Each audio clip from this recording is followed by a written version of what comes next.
Hey guys, this is a set of torque wrenches. There's 3-piece plus some adapters. Let's check it out and I'll show you how it works.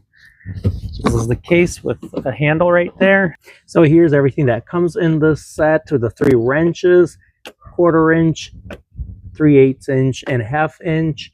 Same for the extension rods for each of the sizes, the universal joint for the 3/8 inch wrench for the size, and this adapter, the 1/2 inch to 3/8 inch. You can set it both in foot-pounds and Newton meters. Very easy to set. You just unlock it just by pushing the string back and then twist the handle to set to the correct setting that you need. And it goes both directions, and this just is an easy release for the sockets. So I need to be at 140 foot-pounds for my lug nuts on my truck. So setting it is pretty simple. Like I said, you just pull this ring back and then you're gonna set it right here. So I need to go all the way up to 140, which is here. To stop at 140, which is right there. If you need to go up or down, for example, if you need to go to 143, you're just gonna keep on going and stop at 3. That's 143 foot-pounds.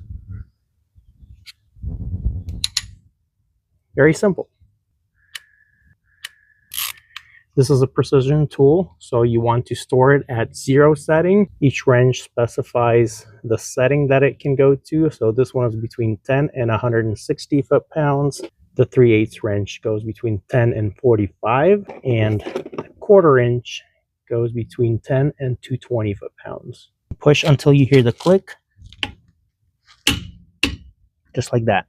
That click lets you know that you're at perfect tension in the nut to make sure it's not over tightened, and also to make sure it's not loose. So this is a very handy tool. It's made out of great material, has a pretty cool appearance. The lock and unlock works very well. Has a perfect case to hold all the 3 wrenches in there. Make sure you take it down to 0 when you're done using it. Do not store it at a setting because it's spring loaded. You don't want to damage it that way. So just as soon as you're done, just take it down to 0 and you're going to be good to go and use it for many years.